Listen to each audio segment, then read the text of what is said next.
Salut à tous, c'est Adrien, ravi de vous retrouver pour la 4e partie des 5 previews de la saison NBA 2023 par Doc Hebdo. Aujourd'hui, je récupère la présentation, un peu comme au DH20, puisque après s'être occupé du bas du classement, il me laisse le fauteuil, c'est évidemment Ben. Comment ça va Ben? Ça va très bien, Adrien. On remonte le classement petit à petit. 4 sur 5, je ferai pas 5 sur 5. Hein. Je vous laisse le haut du panier, mais ça va très bien. Eh ben tant mieux. Et puis une nouvelle fois, nous sommes 3 aujourd'hui et on est avec celui qui partage mon, alors j'allais dire désarroi, mais peut-être plutôt exaspération quant à la gestion ubuesque de l'Olympique Lyonnais. C'est Amine. En dehors de ça, Amine, comment ça va? Ça va. Beaucoup de previews, moi aussi, cette fois-ci. Très content. Je vais juste rater mes Sixers, mais pour le reste, je suis très content d'avoir fait ça. On a à peu près tous raté ou presque notre équipe, j'ai l'impression, à part Ouais. Constant peut-être, mais de mémoire, Ouais.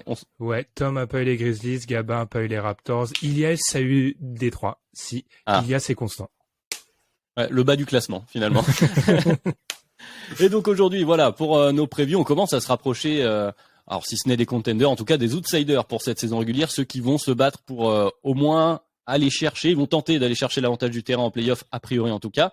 Donc après vous avoir rappelé que vous pouvez, comme d'habitude, chers auditeurs, nous retrouver sur vos plateformes de streaming préférées, sur YouTube, sur Twitter. On se fait la pause traditionnelle et on démarre ce quatrième épisode des previews de la saison NBA par Dunk Hebdo.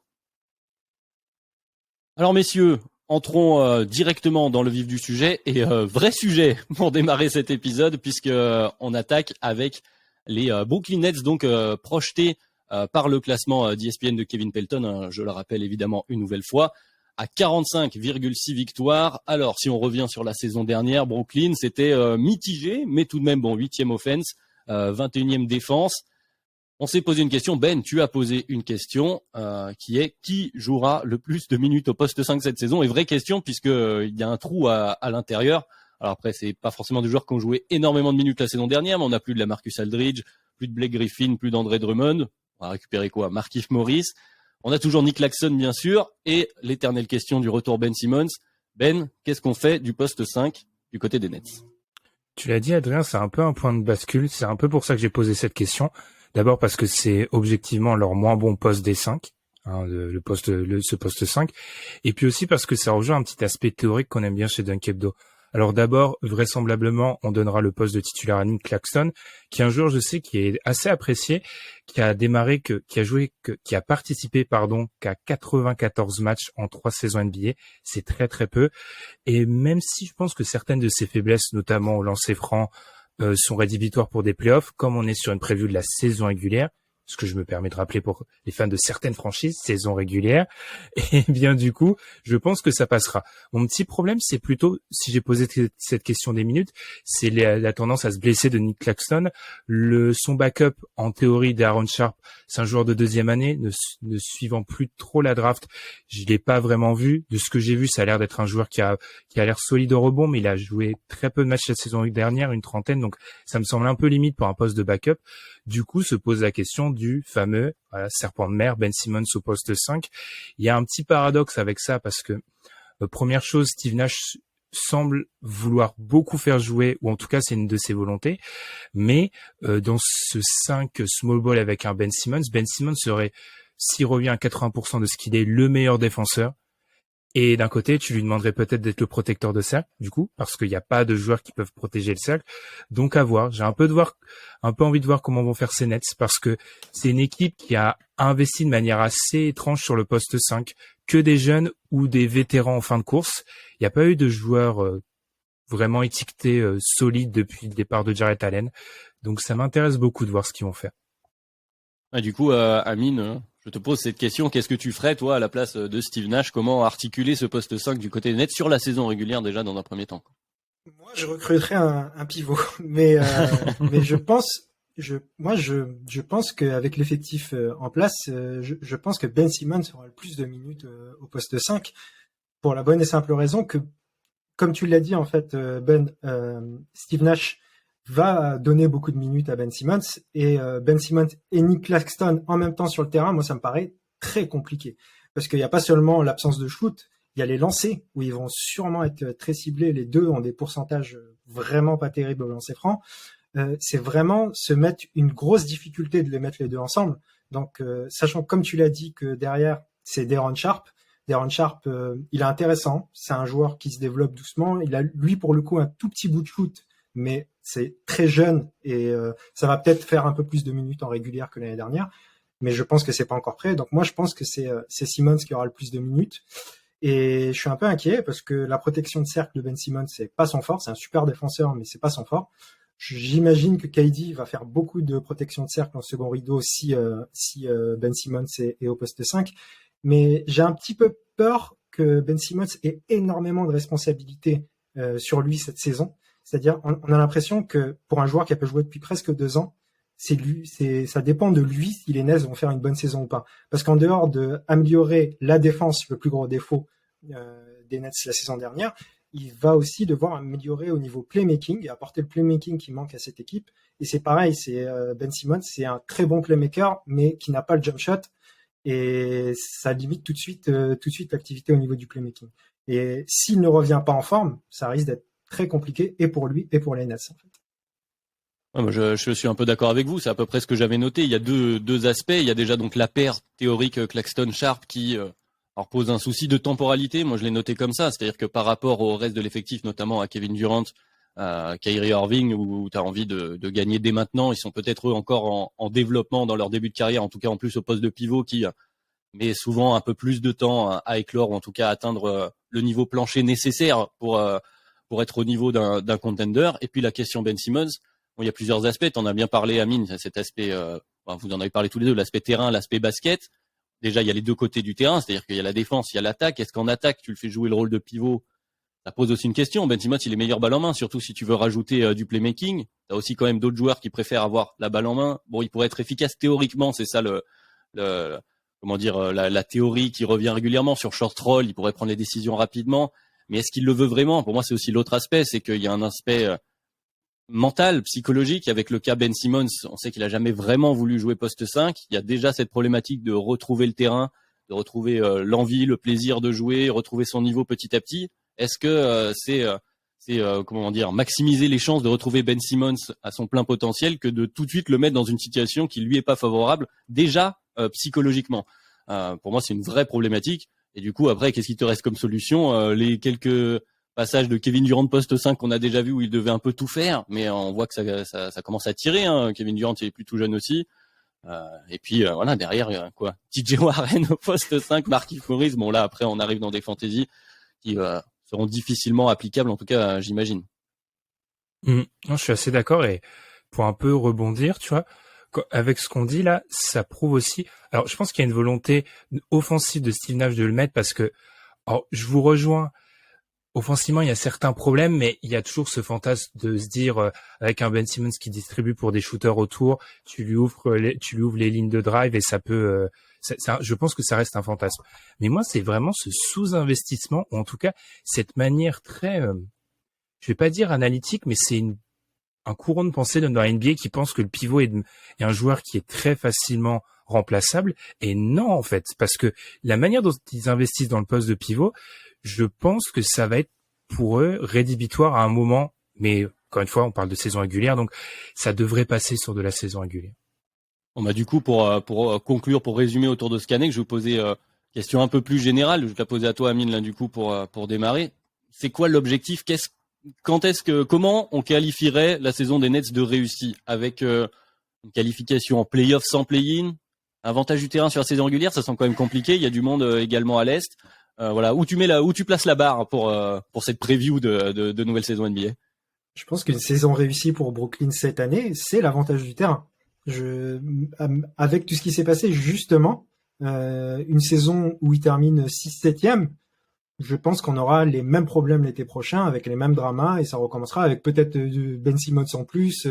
On verra comment ça peut se passer, mais en tout cas, en fait, ils sont obligés d'être très forts cette année.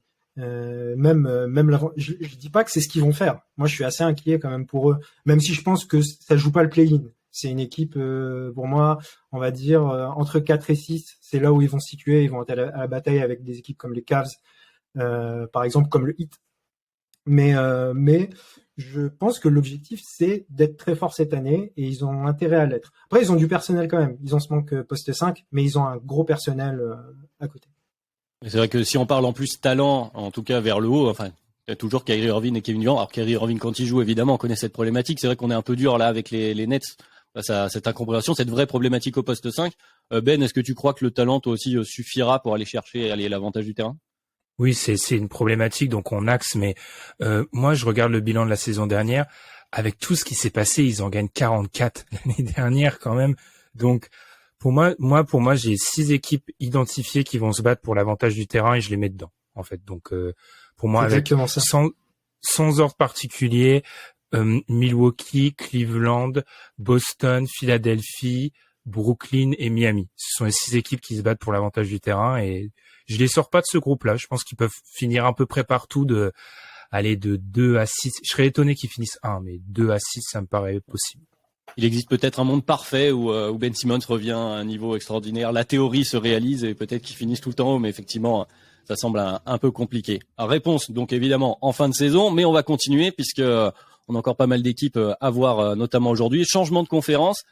Et autre vrai sujet, c'est-à-dire que c'est l'équipe qui a fait beaucoup parler d'elle à cette intersaison avec le plus gros trade finalement.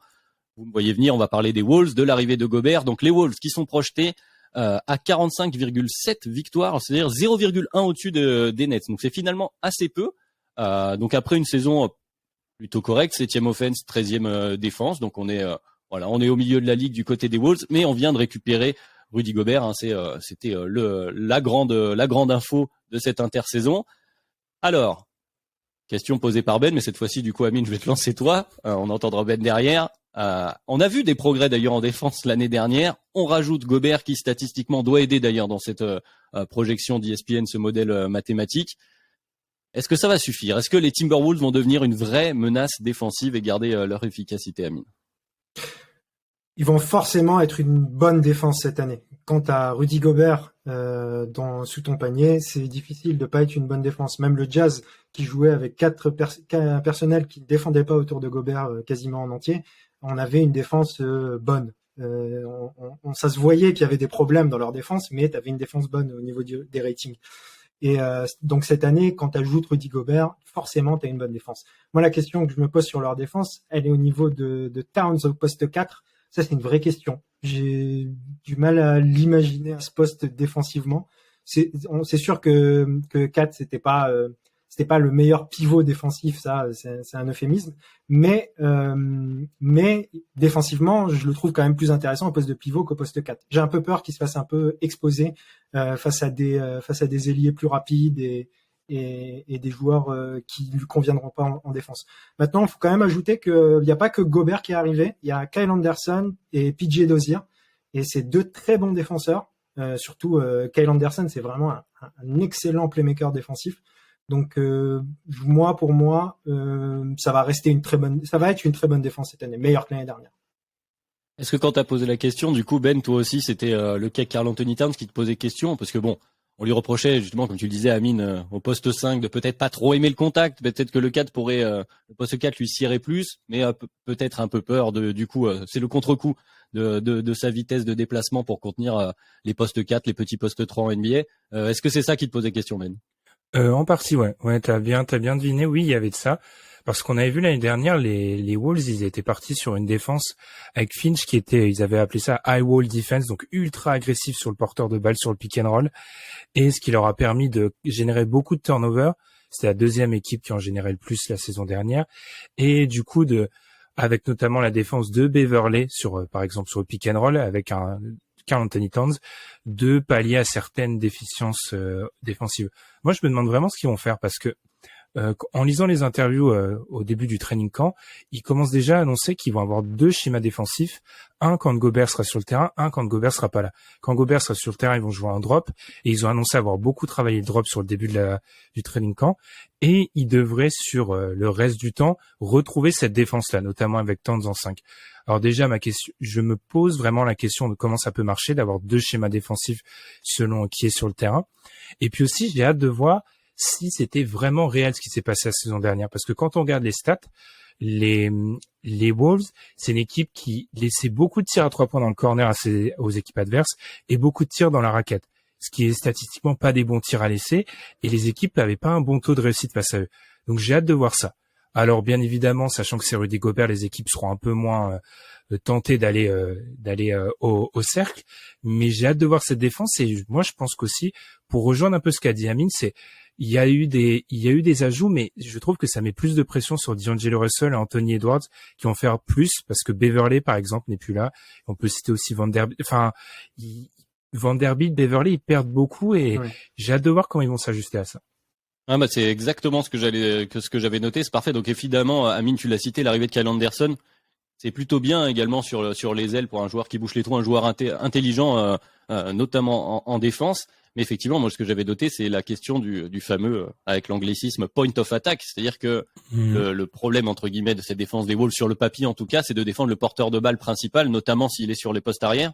Alors théoriquement, peut-être que Anthony Edwards, dans un certain fantasme, pourrait devenir un très bon défenseur. En tout cas, il a les outils pour le faire. Pour l'instant, après, reste à voir la mentalité. Mais après, comme tu le disais, Amine, bon, du côté du Jazz, on n'était pas non plus sur des guards qui se défendaient, qui mettaient toute leur âme pour ne pas se faire passer. On était plutôt, alors vas-y Rudy, bouche les trous.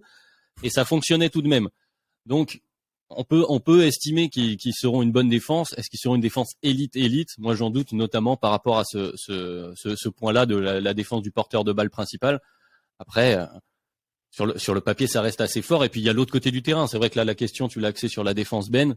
Mais finalement, il y a aussi cette question des deux tourelles, de comment ça va s'agencer. Mais ça peut aussi bien marcher. Et Rudy Gobert est aussi une anomalie statistique à ce niveau-là. Les Jazz étaient ces dernières années toujours dans les top attaques, de par tout le travail de fond qui est effectué par Rudy, ses écrans sur porteur, enfin plus loin de la balle, etc. Ça peut fonctionner, cette équipe des Wolves. C'est vrai qu'elle est intrigante. Il y a plein de questions, mais le problème c'est que c'est difficile d'y répondre. C'est-à-dire qu'il n'y a pas vraiment de matière récente, en tout cas, de ce profil d'équipe, et c'est pour ça que ça les rend intrigants. On a envie de les voir. À voir à quel point Gobert, c'est pas un phénomène. Les joueurs qui défendent pas autour de lui, de repos mental à se dire bon, je peux être un peu plus laxiste, j'ai Gobert derrière moi. Bah ça, c'était le risque au Jazz, effectivement. On peut se poser la question. Amine, je t'ai vu acquiescer, j'imagine, sur le cas Edwards Russell, quoi. Ouais, moi je suis intrigué par la saison que va faire D'Angelo Russell. Vous en aviez parlé dans un podcast récent. Il est en contractière en fait, et je pense que l'arrivée de Gobert est vraiment la meilleure chose qui pouvait lui arriver. Son jeu, c'est pas un joueur qui mérite son contrat actuel, on va dire, sur ses qualités réelles et tout. Mais par contre, ses qualités réelles, elles sont énormément sur du pick and roll. Et avec Gobert, il va être servi en écran. Et il va pouvoir alterner son jeu aussi entre le pick and roll, pick and pop entre Gobert et Towns. Sachant qu'il est en contractière, je pense que ça peut être le maître étalon de est-ce que les Wolves vont faire une très bonne saison ou pas. Est-ce que D'Angelo Russell va assumer? La dernière fois qu'il était en contractière, c'était à Brooklyn, et c'est là où il est allé chercher ce contrat. Donc à voir si c'est pas un joueur qui cherche le contrat justement, et ça pourrait être très très positif pour les Wolves. Bon Ben, du coup, si c'est D'Angelo Russell qui place la barre des Wolves, on la place où? Parce que effectivement, bon, c'est quand même des changements cette intersaison, au-delà des questions qui sont posées là, qu'on est en train de se poser. C'est une ambition affichée du côté des Wolves de progression directe et de se placer à court terme, alors pas forcément dès cette saison, mais en tout cas à relativement court terme, comme un contender sérieux pour le titre NBA. On vise quoi donc cette année-là? Tout de suite, il nous faut l'avantage du terrain. Ça semble être l'objectif premier. Ouais, je dirais ça. Pour moi, je les mets pour moi, j'ai 7 équipes que je peux enviser d'en avoir l'avantage du. Ça commence à faire beaucoup. Ouais, là, ça fait beaucoup. L'Ouest, c'est dur, c'est vraiment dur, l'Ouest. Pour moi, je les vois dans une fourchette entre 3 et 7, en fait. J'ai un peu de mal parce que leur division, d'un côté, ils ont 2 équipes avec le Thunder et le Jazz qui visent pas beaucoup cette année. On pourrait ajouter les Blazers, que j'ai du mal à beaucoup, on en a parlé, je suis pas super haut sur eux, mais ils ont les Nuggets, qui est une équipe, on en parlera dans l'épisode prochainement. Donc j'ai beaucoup de mal, mais ouais, 3-7, je pense, cette équipe-là. Ils peuvent aller chercher l'avantage du terrain. Rapidement, Amine, avant qu'on enchaîne, je t'ai vu acquiescer. Toi, je suis d'accord avec ce range. J'ai du mal à les voir 3. Je pense que c'est un peu haut, mais 4, j'aurais dit 4-7 pour chipoter un petit peu. Oui, c'est ça. Après, ça reste de la saison régulière. Une nouvelle fois, c'est vrai que tu l'as rappelé, Ben. Mais en saison régulière, c'est pas forcément la loi des playoffs derrière. Et ils ont quand même des joueurs aussi qui jouent, mine de rien, Minnesota. C'est quand même un avantage par rapport à certaines autres équipes qu'on pourra évoquer un peu plus tard. Rebasculons à l'Est pour la suite de ce podcast. On va parler d'une équipe particulière aussi également dans l'écosystème NBA, dans sa manière de fonctionner. C'est le Heat de Miami, donc projeté à 45,9 victoires. Donc là, c'est très très proche, encore une fois. 11e offense, 4e défense l'année dernière, très très forte défense évidemment du côté de Miami, mais pas seulement, puisque c'est Tom qui nous l'a fait remarquer. Équipe numéro 1 de la ligue à l'adresse à 3 points l'an dernier du côté de Miami. Est-ce que on va pouvoir ravoir la même chose? Est-ce que l'équilibre n'est pas un peu fragile? Je cite la question de Tom. Ben, comment tu vois ce Heat qui n'a pas énormément changé, même si on a quand même des pertes comme PJ Tucker et Markieff Morris notamment. Bon, est-ce qu'on va continuer dans cette veine-là, Ben? Je pense que la question de Tom, elle est influencée par la saison peut-être précédente du Heat où ils étaient une équipe de milieu de tableau à 3 points. Donc sur la saison, du coup, on était en 2020-2021. Et moi, je suis pas si inquiet que ça par rapport à ça. Alors, est-ce qu'ils seront numéro 1? Je ne sais pas. Parce qu'être numéro 1 d'une catégorie statistique en NBA, c'est toujours difficile. Je me référais, alors ça, on va dire que ça remonte à loin, mais la saison encore d'avant, donc la saison où le Heat est finalement allé en finale NBA, 2019-2020, ils sont 2e à 3 points NBA. Et en fait, ce qu'on remarque, c'est que quand on regarde les pourcentages, c'est une partie de la NBA qui a plongé, alors que le Heat s'est maintenu, voire a un petit peu augmenté. Globalement, je trouve que dans leur structure offensive, parfois avec un Bam Adebayo en hub, et c'est Bam Adebayo de saison régulière, pas celui qui me frustre en play-off. Donc avec cette agressivité-là, il propose toujours un schéma offensif qui pose trop de problèmes à des défenses de saison régulière, au schéma défensif super laxiste. Ensuite, j'en parlerai avec une autre équipe de la même division, mais quand je regarde la plupart des joueurs qui ont pris les 3 points l'année dernière chez eux, Duncan Robinson est encore là, Max Strus est encore là, Tyler Hero est encore là, Kyle Lowry est encore là, Gabe Vincent est encore là. Ils perdent PJ Tucker, certes, ils perdent en gros 150, ils perdent environ 200 tirs à 3 points sur 3000 qu'ils ont pris. Enfin, ils perdent pas beaucoup de joueurs. J'ai confiance dans le système. Pour moi, c'est une équipe qui se maintiendra parmi les bonnes à 3 points NBA. Par rapport au chantier finalement un peu Timberwolves avec quelques remaniements, Amine, là on est plus sur une équipe qui a fait le choix de la continuité, comme on dit cette saison, avec peu d'évolution. Est-ce que du coup, toi, même chose, tu es plutôt confiant sur le fait qu'ils gardent leur cap, en tout cas en saison régulière dans un premier temps? Ouais, c'est la continuité, sauf que moi je trouve que le départ de PJ Tucker, plus que PJ Tucker en lui-même, c'est son non-remplacement et l'absence de poste 4 dans cet effectif, dans ce roster. Le seul vrai poste 4, c'est Haywood Highsmith, que je connais pas bien, et j'imagine. Et Nikola Jovic, non? Qui peut jouer 4. Oui, c'est vrai. Il y a Nikola Jovic, mais bon, il vient d'être drafté. Faut voir. C'est vrai que ça peut être une surprise, et avec le Heat, on est habitué à des surprises assez dingues en vérité, avec Spoelstra, le développement, tout ça. Mais je trouve qu'ils sont légers au poste 4. Donc déjà, où t'avais un très bon joueur la saison dernière en PJ Tucker au poste 4, tu le remplaces pas.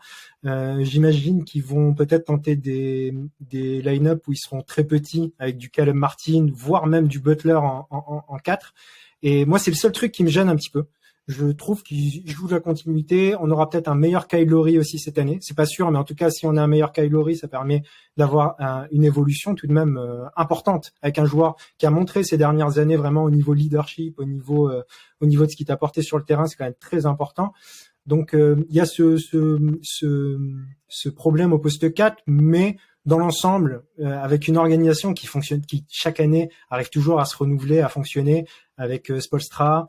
La seule autre question que je me pose, c'est est-ce que avec l'absence de réel poste 4, est-ce qu'ils vont pas essayer de relancer justement Duncan Robinson au poste 3 et peut-être faire monter Jimmy au poste 4 avec un vrai small ball entre guillemets, puisque Bam est pas gigantesque non plus.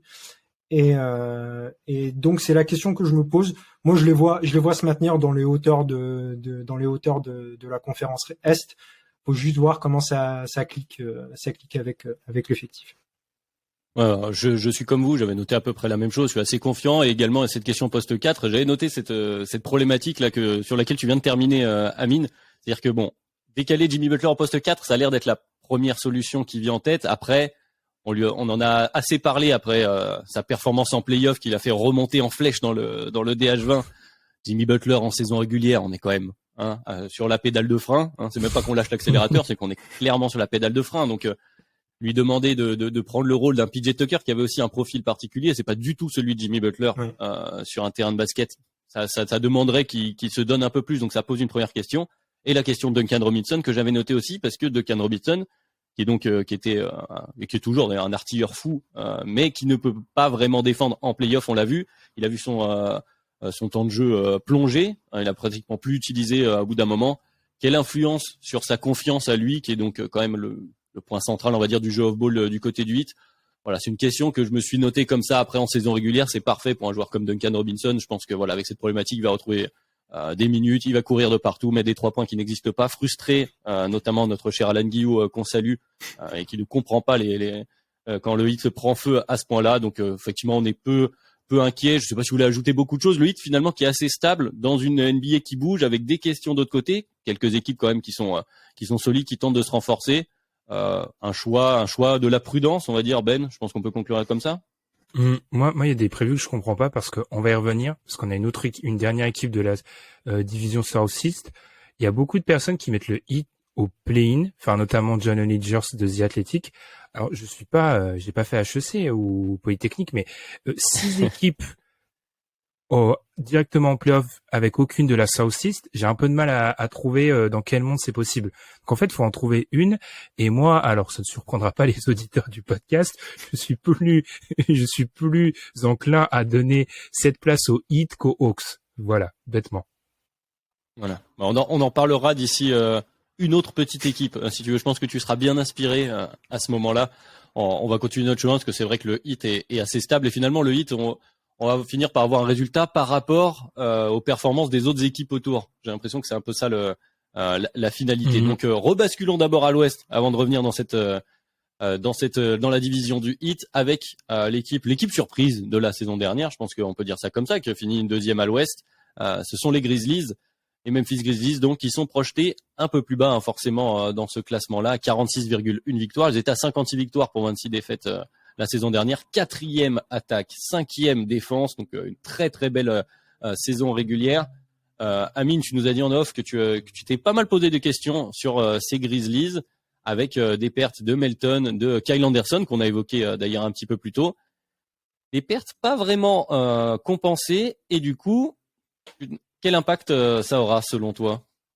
Je suis inquiet pour les Grizzlies parce que c'est même pas qu'elles sont pas vraiment compensées, c'est qu'elles sont pas compensées. Pas du tout. C'est ça. C'est ça qui m'inquiète le plus, c'est que on perd 2 joueurs avec respectivement Melton 23 minutes de temps de jeu en moyenne la saison dernière et Kyle Anderson 22 minutes de temps de jeu l'année dernière, qui t'apportaient énormément. 2 gros two-way players avec c'est parmi les meilleurs playmakers défensifs tous les deux, et ils étaient très polyvalents en attaque. Que ce soit sur du jeu de possession, que ce soit du jeu off-ball, ils étaient intéressants, les deux. À ça, tu ne les as pas remplacés du tout. Donc tu comptes, j'imagine, sur Ziaire Williams qui était rookie l'année dernière, qui doit donc élever son niveau pour prendre un petit peu la place de Kyle Anderson. Et tu dois miser, je sais pas, sur Conchar, sur un rookie comme Kennedy Chandler par exemple, pour prendre des minutes de Melton. Moi, ça m'inquiète parce qu'on perd 2 éléments essentiels. Ok, c'est pas des joueurs starting five forcément chez les Grizzlies l'année dernière, mais ils étaient très importants. L'année dernière, une des grandes forces des Grizzlies, c'est que le 5 titulaire et le banc, c'était très difficile de jouer contre l'un et contre l'autre. Ça marchait très très bien et c'est ce qui les a rendus très forts. C'est d'ailleurs pour ça que quand Ja Morant a raté une vingtaine de matchs l'année dernière, ils ont surperformé, ils ont continué à gagner des matchs sans lui. C'est parce qu'ils avaient un banc hyper profond. Là, cette année, en fait, ils se sont séparés de joueurs pour pouvoir payer Tyus Jones et énormément drafter. On sait que les Grizzlies, c'est vraiment NBA Draft Twitter. Ils ont été chercher des joueurs que je suis un petit peu la draft, que moi, personnellement, pour le coup, je connaissais pas. Roddy, Laravia. Maintenant, ils ont toujours bien drafté. Donc, c'est pas parce qu'on les connaissait pas que c'est pas des bons joueurs et qu'ils vont pas être intéressants tout de suite, en plus. Mais moi, je suis plutôt inquiet. Vraiment, ces 2 départs, moi, ils m'embêtent. En fait, j'ai du mal. Je pense qu'ils seront toujours forts. J'ai juste du mal à imaginer que c'est aussi fort que l'année dernière. Je vais tordre la question, du coup, pour toi, Ben.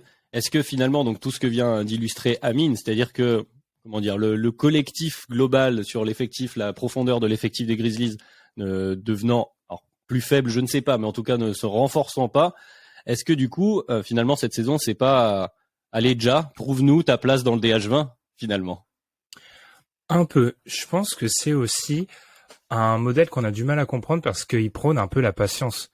C'est-à-dire que pour une équipe qui a fait une saison régulière très très forte et de bons playoffs aussi avant la blessure de Ja Morant, on est un peu habitué dans ce genre de cas à ce que les équipes ne montrent plus de patience et appui direct.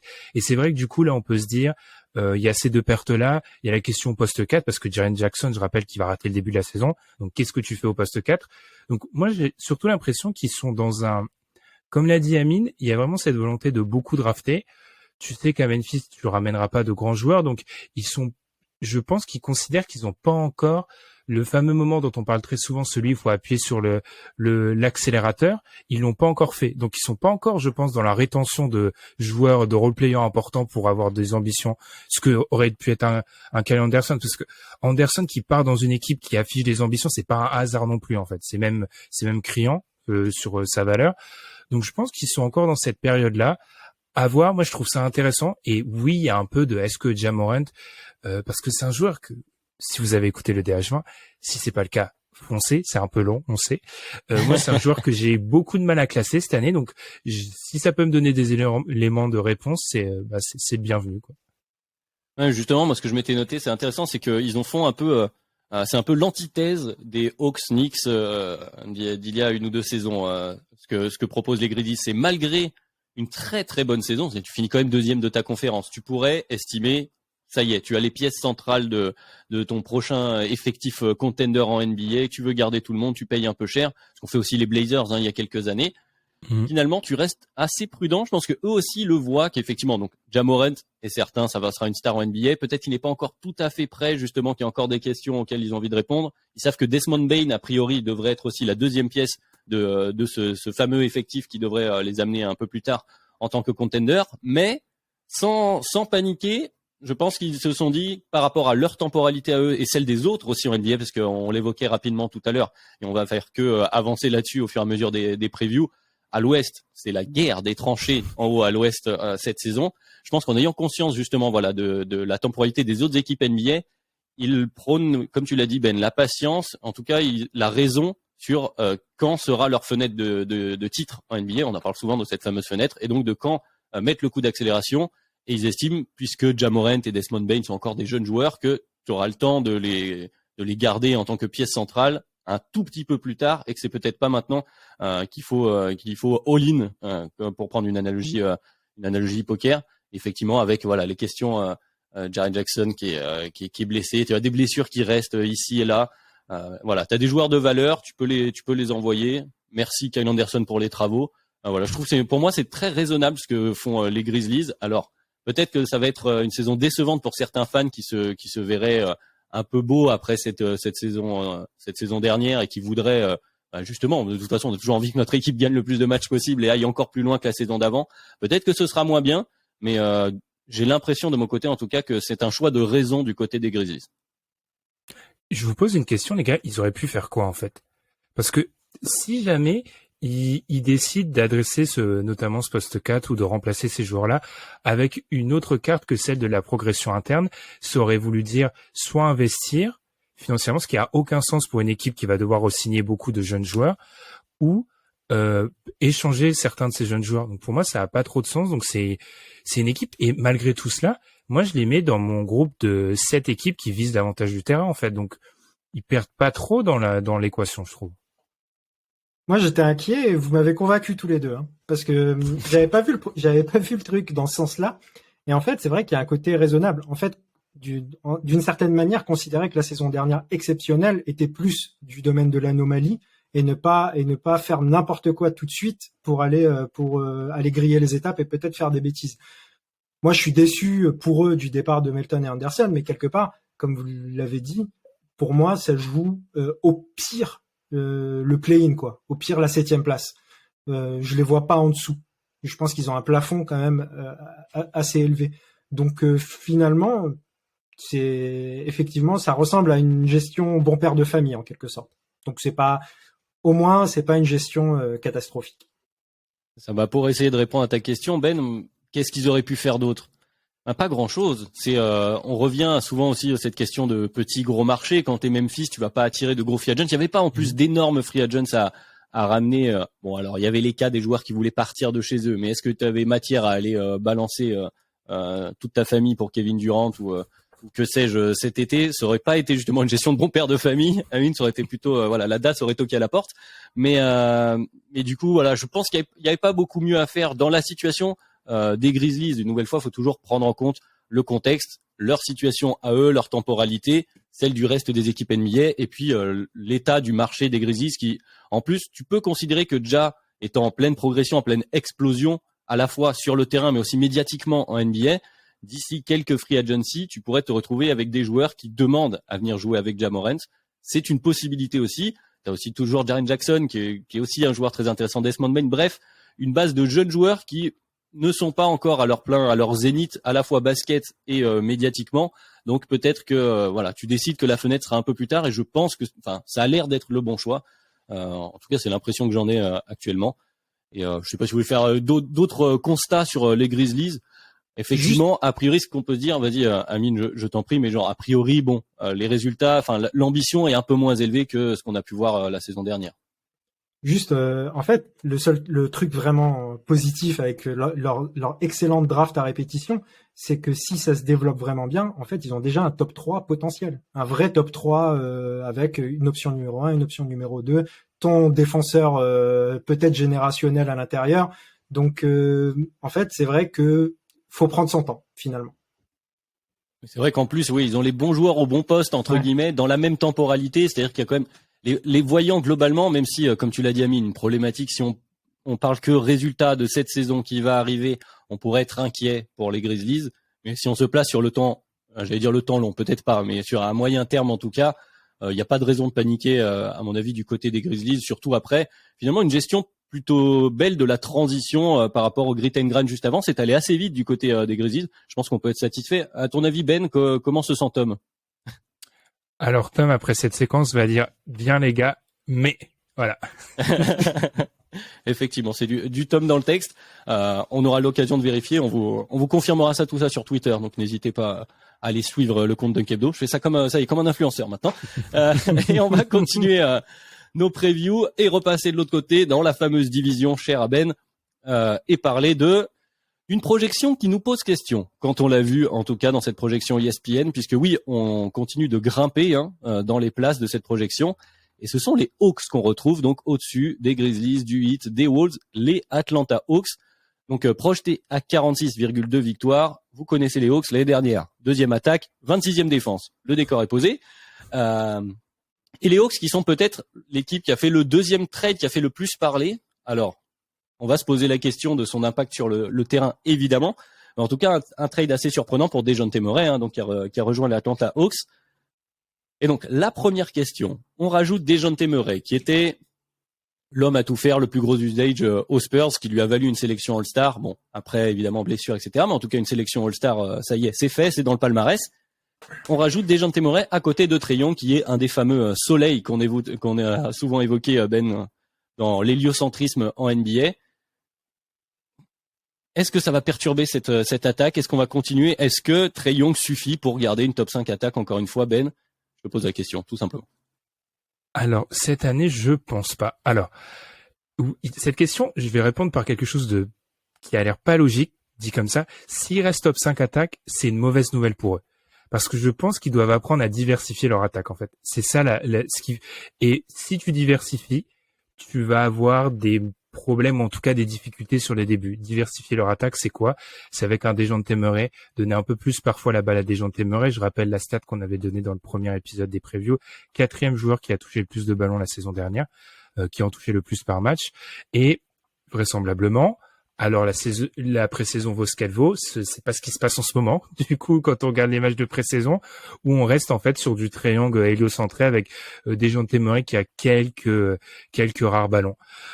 S'ils veulent rester une bonne attaque, il faudrait qu'ils réussissent à conserver leur adresse à 3 points. C'est une équipe qui a très bien shooté à 3 points l'année dernière, et j'ai un petit problème vis-à-vis de ça, c'est que quand on regarde les 7 joueurs qui ont pris le plus de tirs à 3 points chez eux, il y en a 5 qui sont partis. Gorgui Dieng, c'était un faible volume. Delon Wright n'est plus là, le backup tant critiqué, mais en tout cas, il est plus là. Ensuite, on avait Trae Young et DeAndre Hunter, qui sont eux encore là. Kevin Huerter n'est plus là. Danilo Gallinari, critiqué aussi, mais sur une saison régulière en backup, offensivement, ça fait très très mal à certaines équipes. Et on avait Cam Reddish qui avait fait seulement une partie de la saison.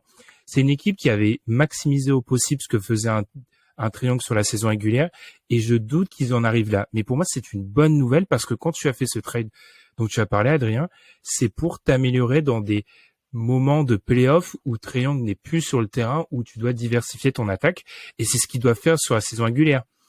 Mon problème, c'est qu'ils le font pas sur la pré-saison, que McMillan, c'est un coach qui a, je pense, le siège beaucoup plus chaud qu'on essaye de nous le faire croire. Ce front office-là est pas patient. Si McMillan ne fait pas de bonnes choses, il pourrait être viré. Et je répète mon proverbe, Trae Young, c'est une assurance vie pour un coach. Tu lui donnes la balle, tu vises play-in et tu gardes ton poste. Donc ils vont pas le rester, je pense, mais j'ai des craintes. Je vais une nouvelle fois pour changer, tordre la question un petit peu à Amine. Du coup, comment tu le vois, l'ambition de ces Hawks? Comme l'a dit Ben, c'est un front office qui semble plutôt impatient. Justement, on vient de parler de la raison du côté des Grizzlies. Les Hawks, ils ont totalement appuyé sur l'accélérateur dès qu'ils ont vu qu'ils ont fait une bonne saison. Donc la question, avec cet ajout des Dejounte, qu'est-ce qu'ils vont viser? Est-ce qu'ils vont viser l'assurance, entre guillemets, c'est-à-dire faire une bonne saison régulière une nouvelle fois, ce qui est assez facile, entre guillemets, à faire avec Trae Young, ça va te suffire à gagner assez de matchs, à te qualifier en play-off, et puis voilà, tu as sauvé ta place, tu es bien content. Ou est-ce qu'ils veulent le faire? Est-ce qu'il n'y a pas en plus une dichotomie entre ce que veut le front office et ce que veut le coach? Il faut commencer à compenser ces faiblesses qu'on voit à chaque play-off. Tous les passages sans Trae Young, tu l'as très bien dit Ben, les passages sans Trae Young, l'équipe est perdue, il n'y a plus d'attaque, on ne sait plus quoi faire, et Dejounte est censé un peu compenser tout ça. Amine, qu'est-ce qu'ils vont faire? Moi, je pense que vous avez bien résumé avec un seul mot, c'est impatience. C'est ce qui sort le plus souvent de ces Hawks, c'est que j'ai l'impression que le front office, pour eux, c'est l'avantage du terrain cette année. Moi, je suis pas convaincu que cette équipe joue l'avantage du terrain. Perso, je les place plus, on va dire play-in, peut-être à la 6e place qui évite le play-in au mieux, mais je les vois plus dans le range play-in. Effectivement, ils ont un plancher notamment en attaque. Quand t'as Trae Young dans ton équipe, de toute manière, tu seras bon en attaque et ça devrait marcher. Pour moi, l'ajout de Dejounte Murray, comme pas seulement le joueur qu'il est, mais la façon dont il a été présenté, les tours de draft qu'ils ont envoyés, c'est vraiment, on a l'impression que le front office veut aller, on repart sur l'année dernière, on s'est trompé, du coup, on va essayer de pas se tromper cette année. Je suis pas sûr que ce soit le cas. J'aime bien Dejounte Murray, mais j'ai l'impression qu'ils sont en train de recruter. Ils ont recruté au prix de Dejounte Murray de l'année dernière, le joueur Dejounte Murray de l'année d'avant, en fait. C'est-à-dire un mec beaucoup moins responsabilisé. Et je sais pas si ça en vaut la peine d'avoir Dejounte Murray à ce prix-là, si c'est pour moi le responsabiliser. On sait que c'est pas un joueur de catch. On a vu un petit peu la pré-saison, on voit qu'on veut essayer d'installer Dejounte Murray en catch. Trae Young en off-ball, ça commence déjà à se voir que ça va être compliqué. C'est vraiment pas Stephen Curry sur ce type de jeu. Donc moi, je suis pas négatif sur les Hawks, mais je pense qu'ils ont des ambitions trop élevées par rapport à ce qu'ils ont. Maintenant, il y a juste une dernière question. Est-ce que ça dépend pas finalement du niveau que va avoir Clint Capella cette année, le niveau des Hawks? Parce que on l'a vu, l'année où Clint Capella fait une saison au top, c'était la meilleure saison des Hawks. Et c'est ça la vraie question. Il t'apporte quelque chose au niveau de la défense qui peut élever vraiment le plancher de ces Hawks-là. L'année dernière, il est pas très bon et ça a beaucoup moins marché. Parole à l'expert du terrain des Hawks, Ben. On sait que tu les as beaucoup regardés. Comment tu vois ça? Est-ce que c'est Clint Capella le facteur X, comme on aime souvent dire, de la réussite de la saison des Hawks? Ce qui serait pas forcément une très très bonne nouvelle dit comme ça, à froid en tout cas. Parce que c'est un joueur qui a raté beaucoup de matchs en fait dernièrement. Effectivement, Capella, il est arrivé, si je ne me trompe pas, il est arrivé l'année dernière au training camp blessé et il a eu des problèmes sur le début de la saison.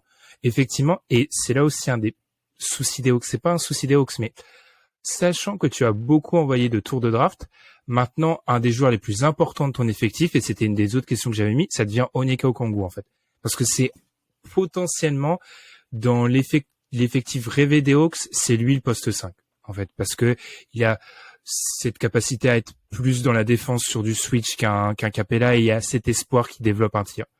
Je suis d'accord avec Amine parce que la protection du cercle, elle sera vitale pour eux, mais pour moi, en fait, les Hawks, dans la manière où ils ont abordé la saison, c'est là où je vous rejoins globalement dans ce que vous avez dit.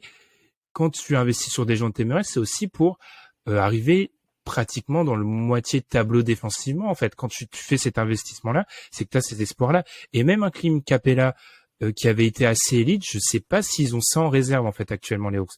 Donc je suis assez pessimiste pour une équipe qui, méfions-nous, ça fait 2 ans de suite qu'ils nous font le coup, ils partent très mal et ils finissent très fort.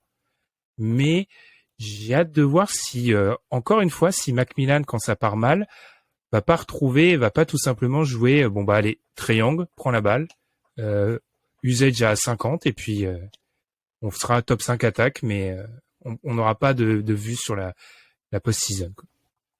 Du coup, l'autre question pour parler un peu de cette saison qui arrive du côté des Hawks, c'est que se passe-t-il si on n'a pas au niveau des attentes? Justement, tu parlais de l'impatience, Amine. Enfin, c'est un mot qui est revenu là tout le long depuis qu'on parle des Hawks. L'impatience du front office. L'autre question, et on en parlait également un petit peu avant de commencer l'enregistrement entre nous, c'est d'un autre joueur qui était le lieutenant de Trae Young, dans l'esprit en tout cas de cette nouvelle construction du côté d'Atlanta. C'était John Collins. John Collins au poste 4, qui est un joueur intéressant, même s'il a certaines limites. On n'a parfois pas été tendre avec John Collins, peut-être un peu dur d'ailleurs du côté de Dunk Hebdo. Et John Collins, il peut attirer aussi le regard de certaines autres équipes. Donc je vais poser une question, c'est un peu la question mauvais scénario. Amine, si ça se passe mal, est-ce que John Collins reste à Atlanta avec tout ce qu'on vient de dire sur le all-in des gens de Temeray? La question qu'on peut se poser, c'est est-ce que c'est pas John Collins qui va carrément demander son trade? On sait que c'est pas passé loin à plusieurs reprises. C'est un joueur qui a vraiment, non seulement qui avait des qualités de base, on connaissait ses défauts, mais qui a su progresser sur ses défauts jusqu'à maintenant. C'est pas un énorme défenseur, mais il fait le job maintenant, contrairement à une certaine époque où on était vraiment inquiet sur sa défense. Il a développé son shoot à 3 points. Aujourd'hui, c'est un mec que tu respectes derrière la ligne. Donc, moi, je me demande déjà si, lui, au bout d'un moment, comme on le disait en off, à force d'avoir 4-5 tirs par match, il va pas demander à demander lui-même son trade. Et puis, est-ce que ça fait pas sens pour Atlanta qui pourra en récupérer quelque chose? Parce que c'est un joueur qui pourrait faire sens dans beaucoup d'équipes, en vérité, John Collins. On parle pas de contrat ou quoi que ce soit, mais le joueur en lui-même, c'est un joueur intéressant. Très bon en attaque et devenu correct en défense. Donc, moi, je pense que, en tout cas, s'il y a un trade des Hawks avant la deadline, ça sera John Collins. Mais tiens, prenons des paris. Je te lance dans la fosse au lion, Ben. Est-ce qu'il sera aux Hawks après la trade deadline? Voilà, c'est la pré-saison, c'est le moment de noter, comme ça on pourra se faire tomber dessus. Je pense qu'il restera parce que je pense qu'ils ont peut-être raté leur fenêtre de tir avec John Collins en fait. C'est plus le bon moment pour le trader parce que ça aurait pu être un joueur qui soit ajouté dans un trade à 3, etc. Je pense qu'il aurait beaucoup de sens dans une équipe qui a pas le niveau d'ambition des Hawks à l'heure actuelle, mais peut-être un cran en dessous. Et le truc, c'est que ces équipes-là, elles auront pas de pièces qui vont intéresser les Hawks. Parce qu'en fait, quand on parle de trader John Collins, moi, à chaque fois que je pense à un trade de John Collins, je me dis, mais pourquoi, en fait? Parce que ils ont déjà, bon, alors John Collins, c'est pas contre une superstar, bien évidemment. Ils ont le deuxième porteur de balle, ils ont investi sur des gens de Temeray. Ils ont la protection de cercle, ils ont Capella et ils ont le potentiel au Congo. Ils ont DeAndre Hunter dans le 3&D potentiel. Alors oui, peut-être ajouter d'autres ailiers. Pour moi, on est trop dans une logique de maximisation parfois et de fit du côté des Hawks. Gardons les meilleurs joueurs. Je pense qu'ils devraient rester, mais j'ai un peu peur. Depuis qu'ils ont des nouveaux proprios, les Hawks, ils veulent aller vite et ils veulent gagner beaucoup. Donc, je suis impatient de voir et de constater peut-être où se situe leur niveau d'impatience, quoi. Je vais partager cet avis du fait qu'il va rester, mais je vais prendre l'autre côté, disons, du trade. J'ai pas l'impression que John Collins, malgré les qualités, tu l'as dit, Amine, du joueur, ce soit le profil que tu vas aller chercher à la trade deadline. Quand t'es un contender, c'est pas vraiment ce type de joueur où tu te dis, ah, il me manque ça. Si te manque ça, t'es déjà pas un contender. Donc du coup, c'est pas vraiment le genre d'équipe. Et donc tu l'as bien dit, Ben, c'est plutôt le joueur que tu glisses dans un trade à 3 ou dans des équipes qui sont en retooling ou alors si tu as les Clippers qui veulent encore continuer à accumuler des ailiers, ou les Raptors, par exemple, dont on va parler juste après.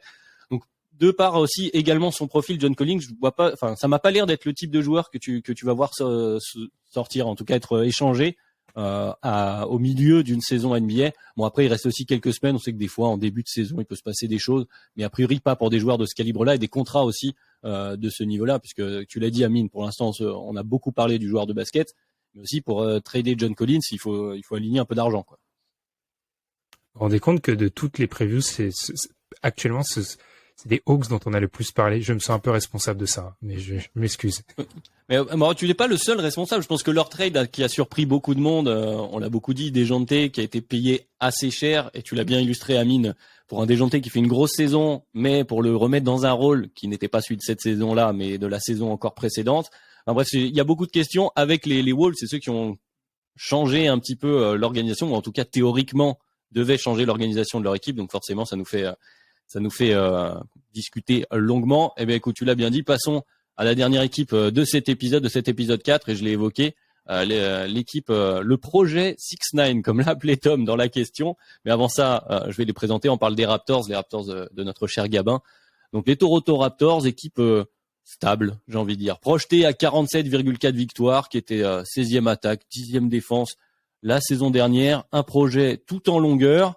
Voilà, la question est simple et posée par Tom. Je sais plus où j'en suis dans les prises de parole, donc je vais te relancer, Amine, on va faire l'ordre alphabétique. Jusqu'où il va ce projet? Je vais rajouter une petite nuance. Est-ce qu'il n'y a pas un plafond de talent dans le projet des Toronto Raptors? C'est exactement le terme que je voulais employer. En fait, les termes plancher et plafond sont super intéressants pour Toronto. Parce que le plancher, il est haut, en fait. T'as vraiment, j'ai du mal à les imaginer hors des playoffs. Pour moi, cette équipe qui n'a pas de méga star, Pascal Siakam, on va dire, c'est le meilleur joueur de l'équipe. C'est un très très bon joueur. Il l'a montré l'année dernière, mais c'est pas une méga star. Et pourtant, quand tu les vois au début de l'année, à force, avec Nick Nurse qui coach hyper bien cette équipe, avec tous les role players, tous les gars qui, quasiment tout le personnel joue aussi bien en attaque qu'en défense, tu vois que tu as un plancher qui t'amène en playoff. Seulement, le plafond, moi, cette équipe telle qu'elle est construite aujourd'hui, je ne vois pas un plafond qui va au-delà, on va dire, dans une très bonne année, au-delà des demi-finales de conférence après la saison régulière. C'est avec tous ces 6ix9ine qui entourent Fred VanVleet, on a des problèmes récurrents sur le playmaking et sur la protection de cercle. Alors j'imagine que ils ont beaucoup d'espoir en Achiuwa, qui a montré par flash des choses très intéressantes, qui lui aussi fait partie de cette armée de 6ix9ine, et qui, on va dire, un profil un peu plus à la Adebayo. On l'imagine peut-être protéger le cercle efficacement et switcher. On rêve un peu le Achiuwa, le nouvel Adebayo. Mais pour l'instant, je pense qu'ils ont un plancher haut et un plafond bas. Pour moi, c'est ce qui définit cette équipe. Ça fait entre 5 et 8 en saison régulière, et ça fait au mieux demi-finale de conf. Maintenant, la dernière question, c'est est-ce que c'est pas Scottie Barnes l'élément qui doit faire élever le plancher de cette équipe en prenant un peu au niveau de la création, notamment des choses en main. La question, les questions sont posées, Ben. Je te redonne la parole tout simplement. Je transmets le témoin. Voilà, les Raptors, toujours le même constat, c'est-à-dire qu'effectivement très solide équipe, en plus avec des joueurs, je sais que tu apprécies particulièrement. Il y a aussi des chouchous du NBA Twitter, comme disait Amine en citant Scottie Barnes. Mais toujours cette question, enfin c'est difficile d'imaginer les Raptors. Alors oui, on parle saison régulière là, et a priori ça va bien se passer. Une fois arrivé en play-off, c'est rarement l'équipe qui aura le meilleur joueur sur le terrain. Donc voilà, qu'est-ce qu'on fait, jusqu'où on va avec ce projet-là? Je rejoins beaucoup Amine sur les limites du projet, en fait, et les limites de cette équipe-là, qui était 25e sur demi-terrain la saison dernière, et ça veut tout dire. Notamment, leur attaque, ils l'ont beaucoup basée la saison dernière sur récupérer des ballons, jouer vite en transition, sur en fait essayer de se créer des paniers faciles pour les équipes qui manquent de playmaking. C'est quelque chose dont on avait parlé avec San Antonio dans la première partie. Bon là, on est sur San Antonio, on était à un niveau beaucoup plus bas, mais moi je squeerais ce projet 6ix9ine. Bah, je vais rejoindre Amine dans le sens où je pense qu'il y a une attente au niveau de la de niveau de Scottie Barnes et de sa capacité à devenir un meilleur playmaker. Mais pour moi, c'est compliqué de demander ça à un deuxième année qui a pas été drafté sur cette capacité-là de devenir un meilleur porteur de balle. Il y a très peu d'alternatives à ce niveau-là. Fred VanVleet, c'est un joueur, je sais qu'il a apprécié. Moi, j'ai toujours eu du mal à le voir en tant que meneur titulaire vu le peu qu'il apporte en playmaking, mais je le comprends dans le projet de Toronto. Donc pour moi, c'est une équipe qui pourrait, sachant que je trouve que dans cette projection-là, on se base beaucoup sur leur deuxième partie de saison, où il faut une deuxième bonne partie de saison. Siakam retrouve son vrai niveau, etc. Mais on le dit souvent, notamment avec Tom ici, il faut se méfier des deuxièmes parties de saison. C'est pas un bon indicateur historiquement.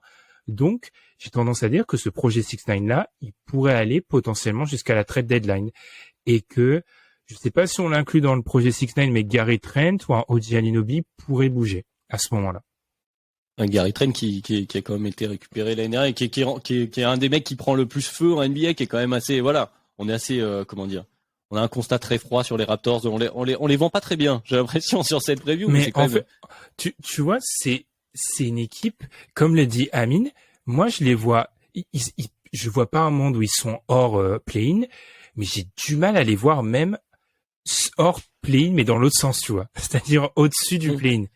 C'est-à-dire que le plancher et le plafond, pour reprendre les termes consacrés, sont très très proches. C'est-à-dire c'est pas très haut de plafond, enfin, une chambre de bonne, très haut, quoi. mais c'est comme le plancher est très très haut également. Enfin, il est assez haut, bah du coup, il faut pas être trop grand quand on habite au Canada en ce moment. Mais effectivement, oui, voilà, Gary Trent pour le reciter, qui est quand même un joueur hyper efficace au tir. Faut le rappeler, peut te permettre d'ici et là de remporter des matchs un peu coup près. Ça pourrait arriver, mais c'est vrai que sur une série de playoffs, c'est difficile de les voir sortir d'autres mastodontes dont on parlera dans l'épisode suivant.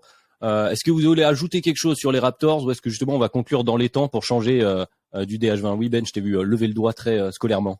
Rapidement, ce dont ils ont besoin, ça coûte cher. C'est ça qui me fait peur. Les playmakers, ça coûte cher. Protection de cercle, ça coûte cher. Donc ce dont ils ont besoin... Ouais, vas-y. Quand tu es dans une équipe homogène aussi comme ça, c'est très difficile de... voilà, quand le plafond plancher sont assez proches, c'est-à-dire que t'as pas de faiblesse très fortement identifiée.